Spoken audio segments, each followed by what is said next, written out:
আম্মা জান আয়েশা রাদিয়াল্লাহু তাআলা আনহা তিনি বর্ণনা করছেন, প্রত্যেকটা দিন রাতের বেলা এশার নামাজের পরে দুনিয়াতে বৃষ্টি আগমনের আগে চাতক পাখিরা যেমন বৃষ্টির জন্য আকাশের ন্যায় তাকিয়ে থাকে, ঠিক তেমন করে আম্মা জান আয়েশা বলেন প্রত্যেক দিন এশার সালাতের পরে আল্লাহর হাবিব আমার কামরায় আসতো, আমার হুজরায় আসতো।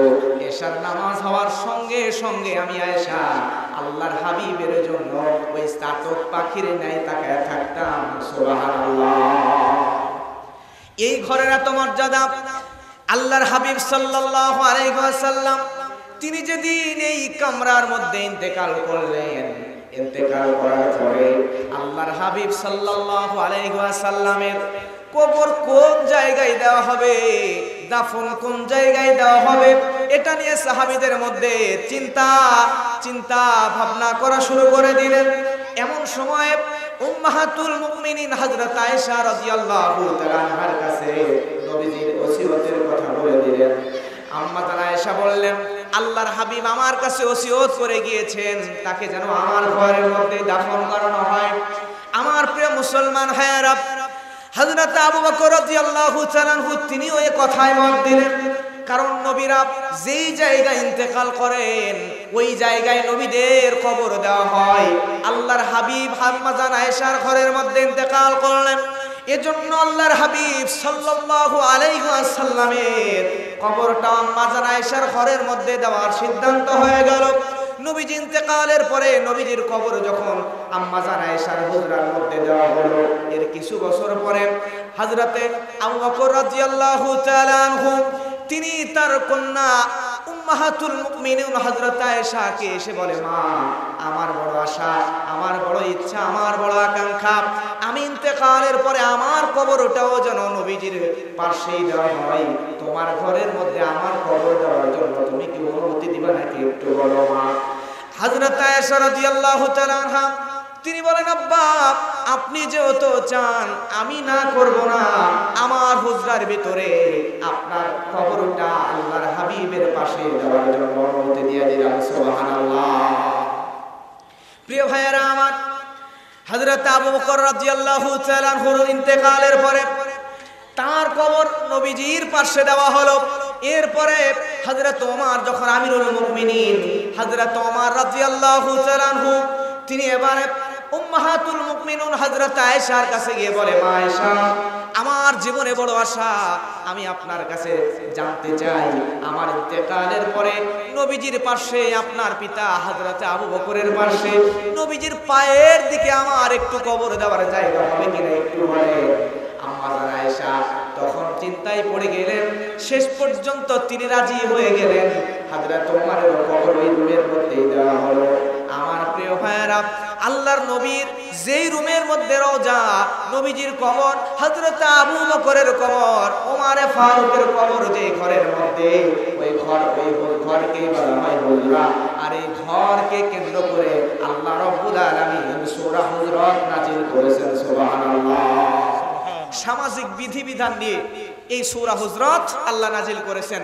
যদি কোনো মানুষ সমাজে আদবওয়ালা হতে চায়, ইখলাসওয়ালা হতে চায়, ভালো মানুষ হতে চায়, কোন ব্যবহার করলে কোন কোন কাজ করলে আমরা আদবওয়ালা সমাজের সবচাইতে বেশি শিষ্টাচার শিখতে পারবো, এই সমাজের শিষ্টাচার সম্বলিত সূরাতুল হুজরাত, যেই সূরার মধ্যে আল্লাহ সুবহানাহু ওয়া তাআলা সামাজিক শিষ্টাচার শিক্ষা দিয়েছেন।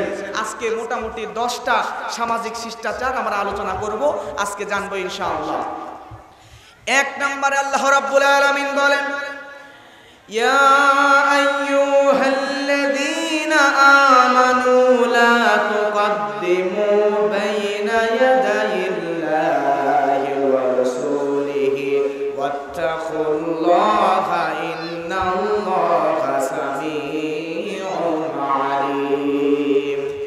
আল্লাহ রাব্বুল আলামিন কোরআন মাজিদের মধ্যে জানিয়ে দেয়, নবীজি মুহাম্মদ রাসূলুল্লাহ সাল্লাল্লাহু আলাইহি ওয়াসাল্লামের উম্মতদেরকে জানায় দেয়, ও দুনিয়ার ঈমানদারেরা, তোমরা কখনোই আগ বাড়িয়ে নিজে থেকে আমার নবী মুহাম্মদ সাল্লাল্লাহু আলাইহি ওয়াসাল্লামের আগে যাবা না, এবং আমি আল্লাহ যে বিধান নাজিল করলাম আমার নবী যেই বিধানগুলো তোমাদের জন্য রেখেছে এই বিধানগুলোর থেকে আগ বাড়িয়ে নিজে নিজে আপনা আপনি কোনো কাজ করা যাবে না। সুবহানাল্লাহ।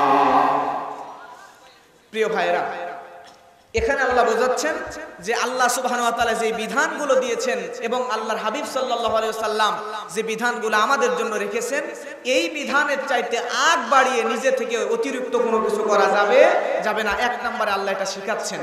একজন সাহাবী নবীজির কাছে এসে বলে, ইয়া রাসূলুল্লাহ, আমি সারা রাত নামাজ পড়ব।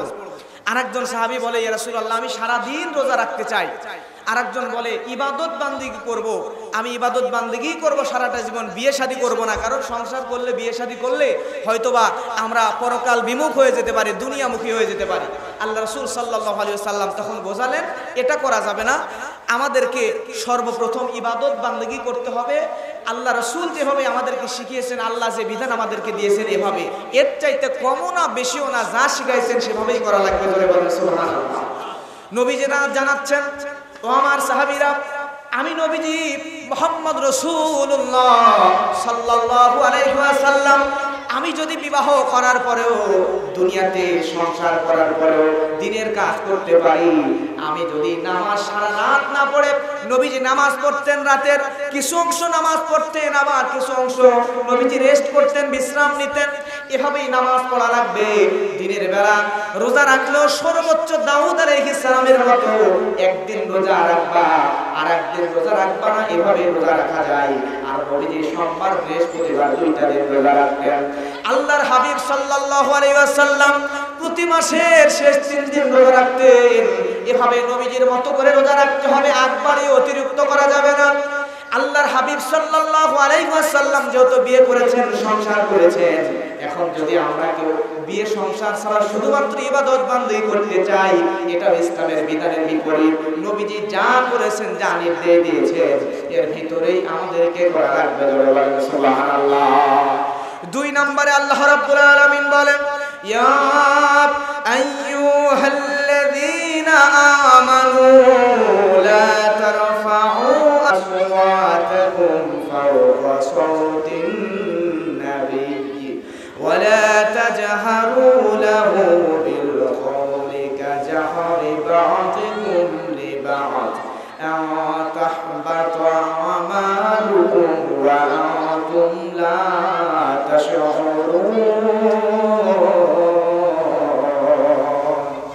আল্লাহ রাব্বুল আলামিন সূরা হুজরাতের 2 নম্বর আয়াত দিয়ে জানিয়ে দিচ্ছেন, ও দুনিয়ার মানুষেরা, তোমরা শুনে নাও, আমার হাবিব মুহাম্মদ রাসূলুল্লাহ সাল্লাল্লাহু আলাইহি ওয়াসাল্লামের কণ্ঠের আওয়াজের চাইতে উঁচু করে তোমরা কথা বলতে পারবে না। নবীজির কণ্ঠের আওয়াজের চাইতে উঁচু করে যদি তোমরা কণ্ঠ দিয়ে কথা বলো, তাহলে আমি আল্লাহ রাব্বুল আলামিন তোমাদের জীবনের সমস্ত আমলগুলোকে নিষ্ফল করে দিব। সুবহানাল্লাহ। আমার ভাইয়েরা, একটা নাজিল করা হলো কেন? সূরা হুজরাতের 2 নম্বর আয়াত নাজিল করার কারণ হলো, আল্লাহ রাব্বুল আলামিন কেন নাজিল করলেন? কারণ হলো, বনি তামিম গোত্রের একজন ব্যক্তি মসজিদে নববীর মধ্যে আল্লাহ নবী সাল্লাল্লাহু আলাইহি ওয়াসাল্লামের কাছে আসলেন। আল্লাহর হাবিব সাল্লাল্লাহু আলাইহি ওয়াসাল্লামের কাছে এসে নবীজির কাছে বলেন, ইয়া রাসূলুল্লাহ, ইয়া হাবিবাল্লাহ, আপনি আমাদের বনি তামিম গোত্রের জন্য একজন নেতা বানিয়ে দেন। একজন নেতা বানিয়ে দেওয়ার কথা যখন বলা হলো, আল্লাহর হাবিব তখন সামনে বসা হযরত আবু বকর, হযরত ওমর, আরো সাহাবীরা সামনে বসা। নবীজি আবু বকরকে ইঙ্গিত করে বললেন, রে আবু বকর, তুমি একটু বলো বনি তামিম গোত্রের জন্য কাকে নেতা বানানো যায়? হযরত আবু বকর বললেন, ইয়া রাসূলুল্লাহ, বনি মাবেদ গোত্রের জন্য ইবনে মাবেদকে বনি তামিম গোত্রের জন্য নেতা বানানো হোক।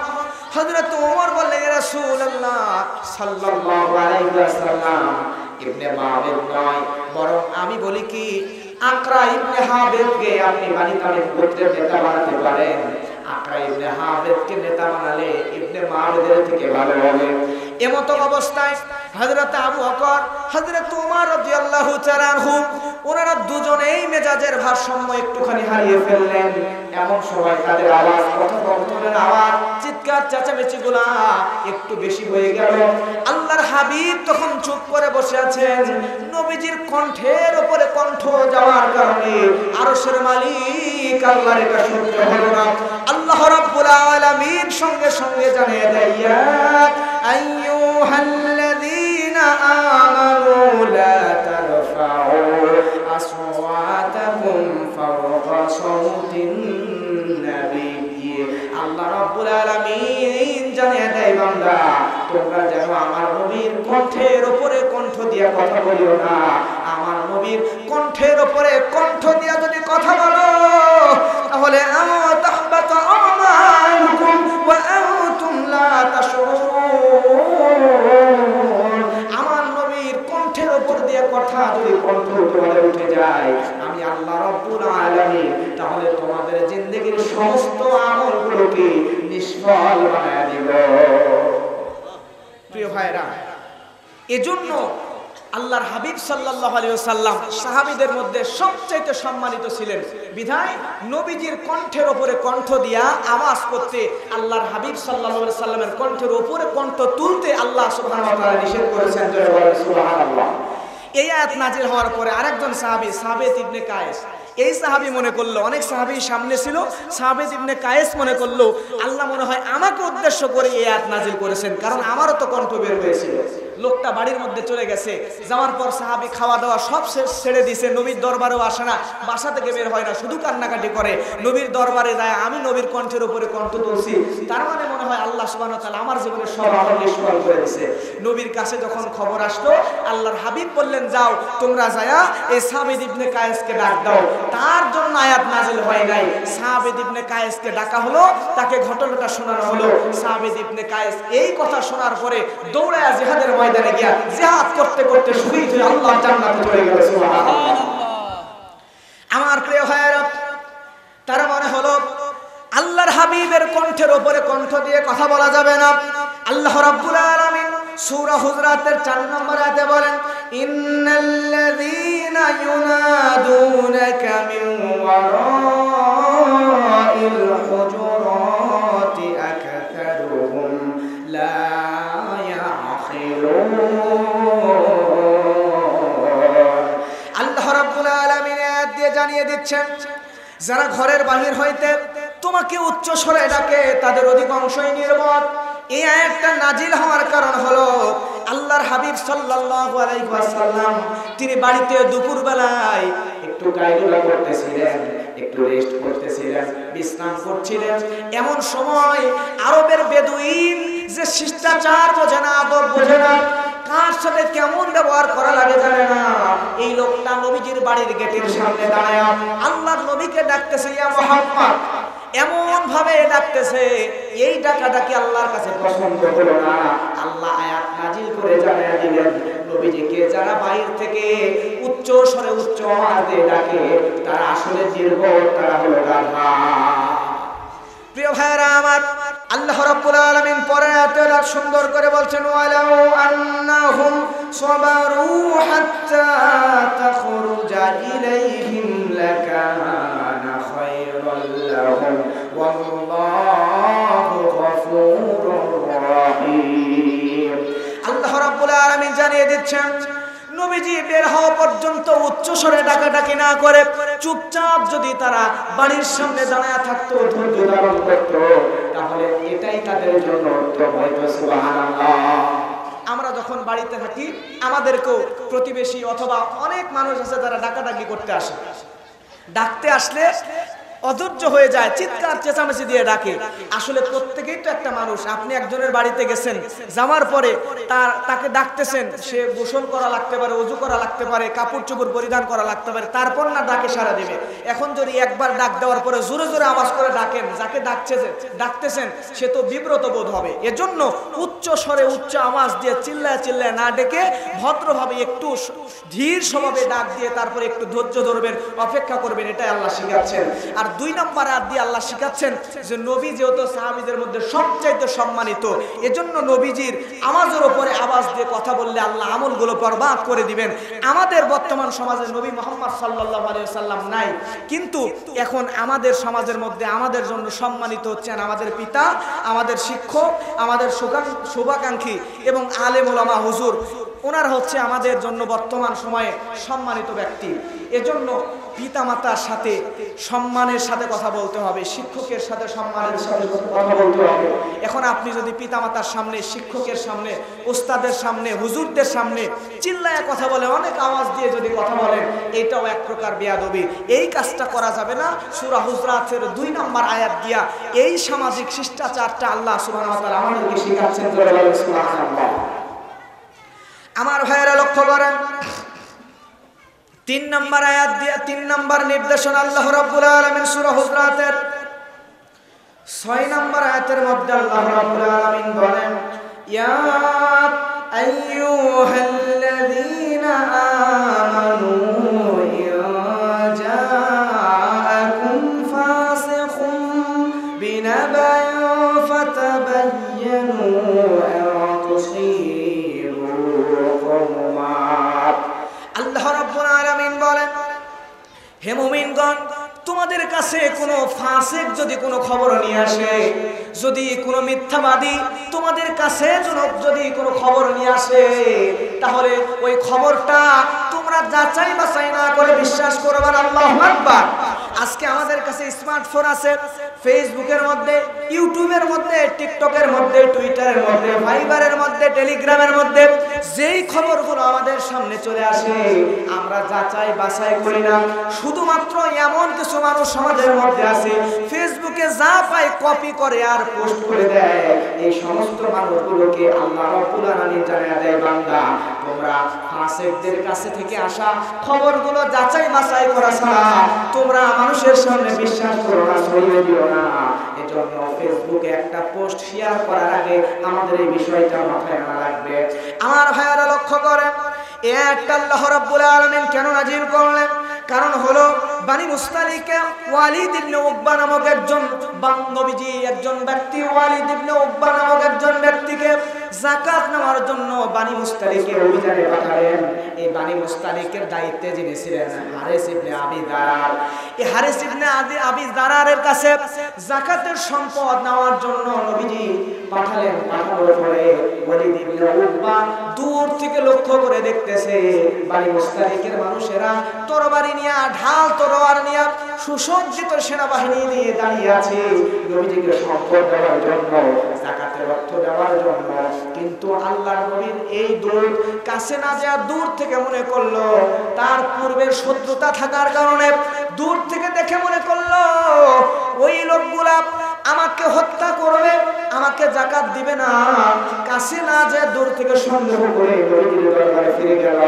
ফিরে যাওয়ার পরে আল্লাহর হাবিবকে বলল, ইয়া রাসূলুল্লাহ, হারিস ইবনে আবি যারার সহ বানি মুস্তালিকের সব মানুষগুলা মুরতাদ হয়ে গিয়েছে।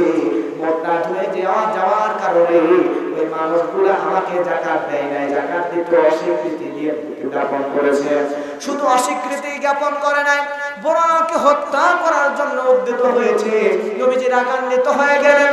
আল্লাহর নবী ওয়ালিদ খালিদ ইবনে ওয়ালিদকে বললেন, যাও সুসজ্জিত সেনাবাহিনী অভিযান চালাও, বানি মুস্তালিককে ধ্বংস করে ফেলার জন্য নবীজি যখন অভিযানে পাঠাবেন, এমন সময় আল্লাহ রাব্বুল আলামিন সূরা হুজরাতের মধ্যে আয়াত নাজিল করে দিয়ে জানিয়ে দেয়। আল্লাহ বলছেন, ইয়া আইয়ুহাল্লাযীনা আমানু ইন জাআকুম ফাসিকুম বিনাবাইন ফাতাবায়্যানু আন তুসীবু কওমা। আল্লাহ জানিয়ে দেয়, ও নবী, ও দুনিয়ার ঈমানদারেরা, তোমরা কোন ফাসিকের কাছ থেকে পাওয়া খবরগুলা যাচাই বাছাই না করে, না জেনে না শুনে শোনার সাথে সাথে অ্যাকশন নিবা না। জোরে জোরে বলেন সুবহানাল্লাহ। একজন আপনারা বলছে বাইরে থেকে যে আপনার ছেলে অমুক জায়গায় যে অমুক একটা বাজে কাজ করছে, আপনি বাসায় চলে আসছেন, আসার পরে আপনার ছেলের ধরে বেদম পিটানো শুরু করছেন। আসলে আপনার ছেলে কাজটা করে নাই, যে খবর দিছে সে হলো ফাসিক। এই জন্য যাচাই বাছাই ছাড়া ফাসিকের কোনো খবর যাচাই বাছাই ছাড়া আল্লাহ কোরআনে সূরা হুজরাতের এই আয়াত দিয়ে নিষেধ করলেন, বান্দা যাচাই বাছাই ছাড়া যা পাবা তাই শেয়ার করবে না, যা পাবা তাই বিশ্বাস করে মানুষের মধ্যে ছড়িয়ে দিবে না। সুবহানাল্লাহ। আমার ভাইরা লক্ষ্য করেন, এজন্য মিথ্যাবাদীর খবরগুলোকে যাচাই বাছাই ছাড়া বিশ্বাস করা যাবে না। আল্লাহ রাব্বুল আলামিন 4 নম্বর সামাজিক শিষ্টাচার শিক্ষা দিচ্ছেন। আল্লাহ বলেন, ওয়া ইন তাইফাতানি মিনাল মুমিনিনা ফাতাতালু ফাসলিহু বাইনাহুমা। আল্লাহ রাব্বুল আলামিন আয়াত দিয়ে জানিয়ে দিচ্ছেন, ও ঈমানদারেরা, ওয়া ইন তাইফাতানি মিনাল মুমিনিনা ফাতাতালু ফাসলিহু বাইনাহুমা। দুনিয়ার মুসলমানেরা, ঈমানদারেরা, দুনিয়াতে যখন দুই গ্রুপে মারামারি হবে, দুইজন মানুষে গন্ডগোল করবে, দুই প্রতিবেশী ঝগড়া করবে, এই ঝগড়া মারামারি যখন তোমরা দেখবা, তখন এই ঝগড়া আর মারামারিটা তোমরা মীমাংসা করে দিবা, মিটিয়ে দিবা। সুবহানাল্লাহ। এখন এই ঝগড়া মীমাংসা, ঝগড়া মারামারি যখন আমাদের সমাজে বাঁধে, তখন আমরা এগুলা মিটিয়ে দিই নাকি এগুলা নিয়ে আমরা ঝগড়া আরো বাড়ায় দিই? ঝগড়া কিন্তু আরো বাড়িয়ে দিই। দুইজন ঝগড়া লাগছে, এখন ওই জায়গায় যে কথা বললে ঝগড়া মিটবে, ঝগড়া থেমে যাবে, এটা না করে আমরা করি কি, ঝগড়াকে আরো বাড়ায় দেওয়ার জন্য মুখে মুখে হচ্ছে, এবার হাতে হাতে কেমনে লাগানো যায়, এই চিন্তা নিয়ে সমাজের মানুষ ঘোরাফেরা করে। কথা বলেন ঠিক কিনা? কিন্তু আল্লাহ নিষেধ করেন, বান্দা সমাজে যখন দুইজন মানুষের ঝগড়া হবে, দুই সমাজের প্রতিবেশীর ঝগড়া হবে, এই ঝগড়াগুলোকে তোমরা মীমাংসা করে দিবা, পেশ লাগায় দিবা, পেশ লাগায় দিবা না। নবীজি বলেন, ও সাহাবীরা, আলা উখবিরুকুম বিআফদালা দারাজাতিন মিন সাদাকাতি ওয়া সিয়ামি ওয়াস সালাত।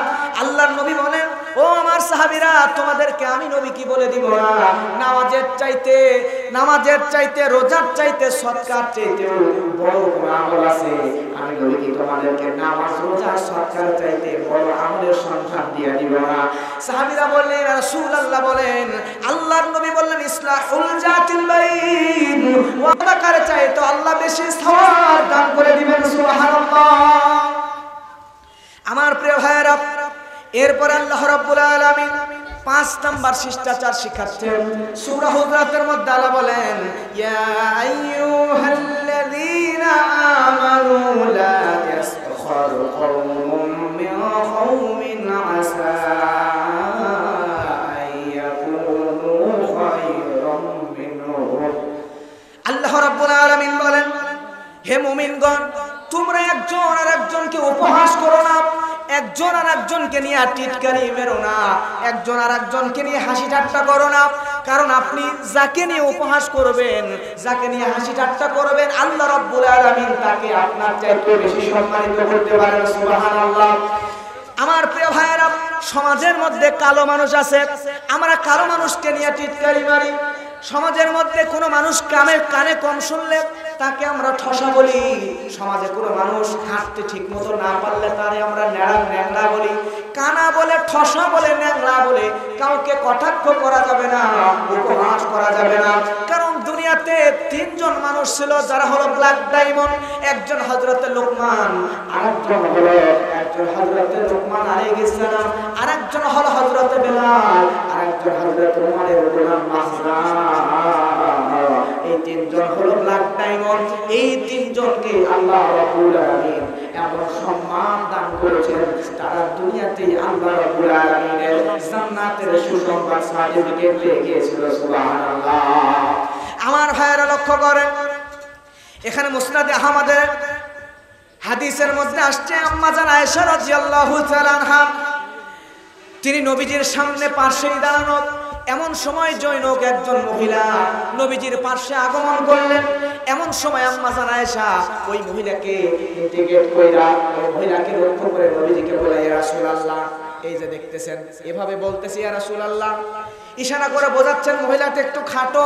আম্মা জান আয়েশা রাদিয়াল্লাহু তাআলা আনহা তিনি একটু লম্বা প্রকৃতির ছিলেন, কিন্তু এভাবে ইশারা করার কারণে নবী সাল্লাল্লাহু আলাইহি ওয়াসাল্লাম সঙ্গে সঙ্গে বলেন, আয়েশা চুপ করো, তুমি এখনই যে কাজটা করলা, ইশারাই হলো, ইঙ্গিতে হলো, এটা হলো গীবত, আল্লাহর কাছে তওবা করতে হবে। সুবহানাল্লাহ।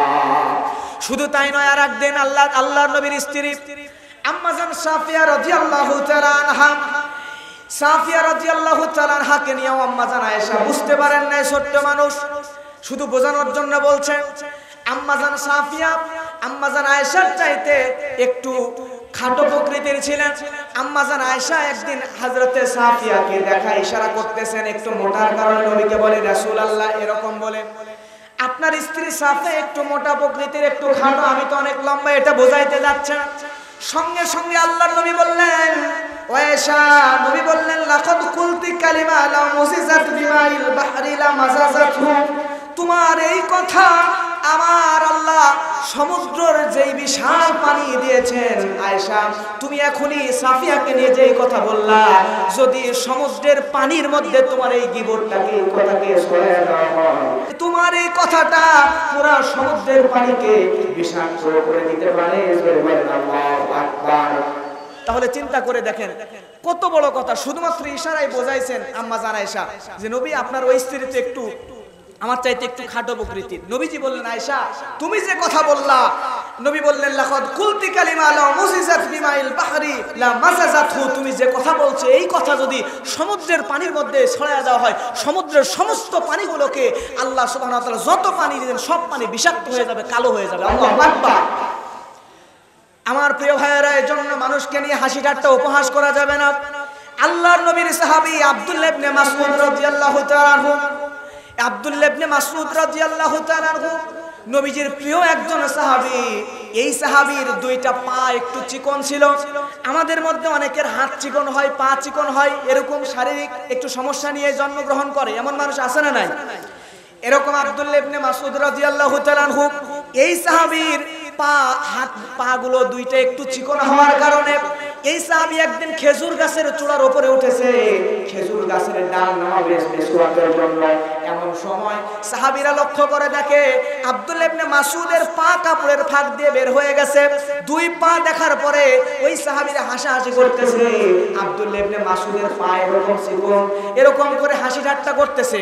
নবীজি দূর থেকে দেখতেছেন আমার সাহাবীরা কি যেন নিয়ে হাসি ঠাট্টা করতেছে, মজা মশকরা করতেছে। নবীজি সাহাবীদের কাছে আসলেন, আসার পরে বললেন, ও সাহাবীরা তোমরা বলো কি নিয়ে তোমরা এমন করে হাসি ঠাট্টা করতেছো, কি কারণে এমন হাসি ঠাট্টা করতেছো তোমরা একটু বলো। সঙ্গে সঙ্গে সাহাবীদের সামনে একজন বললেন, ইয়া রাসূলুল্লাহ, ওই যে দেখতেছেন আব্দুল্লাহ ইবনে মাসউদ খেজুর গাছে মেসওয়াক নামানোর জন্য উঠেছে, ওই আব্দুল্লাহ ইবনে মাসউদের পা চিকন, এমন চিকন ওইটা দেখে আমরা হাসাহাসি করতেছি। জোরে বলেন নাউযুবিল্লাহ। প্রিয় ভাইরা আমার, লক্ষ্য করেন আব্দুল্লাহ ইবনে মাসউদ রাদিয়াল্লাহু তাআলা আনহুর পা দেখে সাহাবীরা হাসাহাসি করলেন। নবীজি এই দৃশ্যটা দেখে এত কষ্ট পেলেন, নবীজি বললেন, ও সাহাবীরা তোমরা আব্দুল্লাহ ইবনে মাসউদের পা দেখে হাসাহাসি করতেছো, কিন্তু তোমরা জানো না, নবী বললেন, লাহুমা আসখালু ফিল মিজান মিন উহুদ। আল্লাহর নবী বললেন যে আব্দুল্লাহ ইবনে মাসউদের পা গুলো চিকন হওয়ার কারণে তোমরা হাসাহাসি করতেছো। আমার সাহাবীরা জেনে নাও, কিয়ামতের ময়দানে কঠিন মুসিবতের সময়ে ওই মিজানের এক পাল্লার উপরে যদি আব্দুল্লাহ ইবনে মাসউদের চিকন পা গুলো উঠায় দেওয়া হয়, আর আরেক পাল্লার উপরে 12 কিলোমিটার লম্বা উহুদ পাহাড়টাকে উঠায় দেওয়া হয়, আমার আল্লাহ রাব্বুল আলামিন ওই উহুদ পাহাড়ের চাইতে আব্দুল্লাহ ইবনে মাসউদের পাটার ওজন বাড়ায়া দিবেন। সুবহানাল্লাহ। প্রিয় ভাইরা আমার, এজন্য আমাদের মাথায় রাখা লাগবে, আল্লাহ রাব্বুল আলামিন আমাদেরকে এই আয়াত দিয়ে শেখায় দেয়, বান্দারা, ইয়া আইয়ুহাল্লাযীনা আমানু লা ইয়াসখার কওমুম মিন কওমিন আসা আন ইয়াকুনু খায়রাম মিনহুম। আল্লাহ জানিয়ে দেয়, বান্দারে তোমরা একজন আর একজন বান্দাকে নিয়ে উপহাস করো না, হাসাহাসিটা করো না, ঠাট্টা করো না, রং তামাশা করো না। কারণ একজন কালো মানুষ, তার চেহারা কালো, একজন মানুষের পা পা নাই ন্যাংরা, একজন মানুষের চোখ নাই অন্ধ, তুমি অন্ধ মানুষকে নিয়ে হাসাহাসি করো, তুমি কানে শোনে না বলে হাসাহাসি করো, পা চিকন বলে হাসাহাসি করো, ওই মানুষের চেহারা কালো বলে তুমি হাসাহাসি করো। কিন্তু আল্লাহর কাছে, তোমার কাছে যেই মানুষটা কানা, যেই মানুষটা আপনার কাছে অন্ধ, যেই মানুষ আপনার কাছে ন্যাংরা, যেই মানুষ আপনার কাছে ঠসা, যেই মানুষ আপনার কাছে কালো, ওই মানুষই আল্লাহ রাব্বুল আলামিনের কাছে জান্নাতের সার্টিফিকেট প্রাপ্ত বান্দা হতে পারেন। সুবহানাল্লাহ। এজন্য হাসাহাসি করা যাবে না, ঠাট্টা করা যাবে না। 6 নাম্বার নির্দেশনা, আল্লাহ রাব্বুল আলামিন বলেন ওয়ালা তালমিসু আনফুসাকুম। জোরে বলেন আল্লাহু আকবার। আল্লাহ রাব্বুল আলামিন এখানে বলছেন ওয়ালা তালমিসু আনফুসাকুম, বান্দারে তোমরা একে অপরের প্রতি দোষারোপ করো না। আল্লাহ কোরআনের আরেক জায়গায় বললেন ওয়াইলুল লিকুল্লি হুমাযাতিল লুমাযা আল্লাযী জামা'a মালাহু ওয়া আদ্দাদা ইয়াহসাবু আন্না মালাহু আখলাদা কাল্লা লা ينبذن في الحطمة وما أدراك ما الحطمة। আল্লাহ রাব্বুল আলামিন এই সূরার মধ্যে জানিয়ে দিচ্ছেন ওয়াইলুল লিকুল্লি হুমাযাতিল লুমাযা। আল্লাহ বলেন ও দুনিয়ার মানুষেরা, তোমরা মানুষের সামনে এবং পিছনে নিন্দা করো না, গীবত করো না, নিন্দা করো না। আল্লাহ বলেন ওয়ালা তালমিসু আনফুসাকুম, তোমরা একজন আরেকজনের দোষারোপ করো না। আরেক জায়গায় বললেন ওয়াইলুল লিকুল্লি হুমাযাতিল লুমাযা। এখানে আল্লাহ লুমাজ দ্বারা আল্লাহ রাব্বুল আলামিন জানাচ্ছেন যেই মানুষগুলা মানুষের সামনে নিন্দা করে, প্রকাশ্য নিন্দা করে। কেমন নিন্দা? আপনি আমি দাঁড়ায় আছি, আপনার মধ্যে একটা দোষ আছে, পাশের ওই লোকটা সব মানুষের সামনে বলতেছে এই লোকটার মধ্যে এই দোষ আছে। বলেন এরকম আছে না? এই লোকটার মধ্যে এই দোষ আছে, এই সমস্যা আছে, এই যে কথাটা বলে, এইটা হচ্ছে লুমাজ। এজন্য আল্লাহ রাব্বুল আলামিন কোরআনের মধ্যে এই সামনাসামনি দোষ চর্চা করা একদম হারাম করে দিয়েছেন। আপনি যদি কারো সমস্যা থাকে, ত্রুটি থাকে, এটা যদি আপনি ধরায় দিতে চান, ভালোবাসার সাথে, মহব্বতের সাথে ধরে বোঝাবেন। কিন্তু মানুষের সামনে অপমান করার উদ্দেশ্যে যদি বলেন, আল্লাহ সেটা বলছেন ওয়ালা তালমিসু আনফুসাকুম, বান্দারে মানুষের সামনাসামনি তোমরা দোষারোপ করো না। সুবহানাল্লাহ। এটা হচ্ছে সামাজিক শিষ্টাচার। 6 নাম্বার নির্দেশনা। আমাদের সমাজে কিছু মানুষ আছে যে মানুষের ভুল ধরে বেড়ায়, ভুল না পেলেও এমন কোনো না কোনো জায়গা থেকে ভুল খুঁজে বের করবেই। এক মহিলা, গ্রামের বৃদ্ধা মানুষ, দেখবেন কিছু কিছু পাড়ায় মহল্লায় একজন করে বৃদ্ধা মানুষ থাকে, গীবতকারী মহিলা, যে যে জায়গায় কার বউ নিয়ে কে পালায় গেল, কার সাথে কোন সমস্যা হলো, মানে যত সমস্যা, মানে বিবিসির সাংবাদিক সব ওই মহিলার কাছে আছে।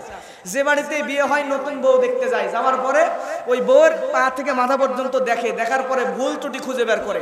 যদি কোনো ভুল খুঁজে না পায় তাও কিছু একটা বলে আসে। এক যুবক বুদ্ধি করছে যে এই বুড়ি তো প্রত্যেকের বউ দেখে, দেখার পরে কোনো না কোনো চুল থেকে পা পর্যন্ত ভুল বের করে। ফর্সা হলে বলে ফর্সা মেয়েরা বেশি দিন সংসার করে না, খাটো হলে বলে খাটো মেয়ে দিয়ে বিপদ, চুল লম্বা হলে বলে এটা অশুভ লক্ষণ। এরপরে মানে যতই গুণ থাক বদগুণ বের করে। এক যুবক চিন্তা করছে আমি এমন মেয়েকে বিয়ে করব যেই মেয়ের মধ্যে কোনো ত্রুটি থাকবে না, কোনো দোষ থাকবে না। যুবক করছেও তাই, এমন একটা মেয়ের বিয়ে করছে যেই মেয়ের মাথা থেকে পা পর্যন্ত খুঁত ধরার মতো, ভুল ধরার মতো কোনো জায়গায় নাই। এখন ওই মহিলা আসছে, আসার পরে এই যুবকের বউয়ের মাথা থেকে পা পর্যন্ত ভালো করে পর্যবেক্ষণ করছে, করার পরে দেখে এই মহিলার তো কোনো ভুল নাই, বিধায় এবার এই যুবকের সামনে ওই বুড়ি বলতেছে বেশি ভালো ভালো নয়। আমার কথা কি বুঝছেন? মানে ভুল পাই নাই, বেশি ভালো ভালো নয়। এরকম কিছু মানুষ আমাদের সমাজে থাকে। আল্লাহ কোরআনে বলছেন ওয়ালা তালমিসু আনফুসাকুম, বান্দারে তোমরা মানুষের দোষ খুঁজে বেড়াও না। জোরে বলেন সুবহানাল্লাহ। এজন্য মানুষের ভুল ধরবেন না, নিজে আত্মসমালোচনা করব, আমার মধ্যে কোন ভুল আছে, আমার মধ্যে কোন ত্রুটি আছে, এই ভুলগুলা, এই ত্রুটিগুলা আমাদের বের করা লাগবে। আমরা যদি নিজের ভুল, নিজের ত্রুটি বের না করে মানুষেরটা ধরতে থাকি, দুনিয়াতে অসম্মানিত, লাঞ্ছিত হব, মৃত্যুর পরে আখিরাতেও জাহান্নামে আল্লাহ দিবেন। কথা কি বোঝা যায়? এজন্য সমালোচনা নয়, আত্মসমালোচনা। সারাদিন কি ভুল করলেন ঘুমানোর আগে এটা মনে করে আল্লাহর কাছে তওবা করবেন ইনশাআল্লাহ। এরপর আল্লাহ রাব্বুল আলামিন সূরা হুজুরাতের 11 নম্বর আয়াতে 7 নম্বর নির্দেশনা দিলেন, সামাজিক শিষ্টাচার শিখালেন। আল্লাহ রাব্বুল আলামিন বলেন ওয়ালা তানাবাজু বিল আলকাব বিসাল ইসমুল ফুসুক বাদাল ঈমান ওয়া মান লাম ইয়াতুব ফাউলাইকা হুমুল যালিমুন।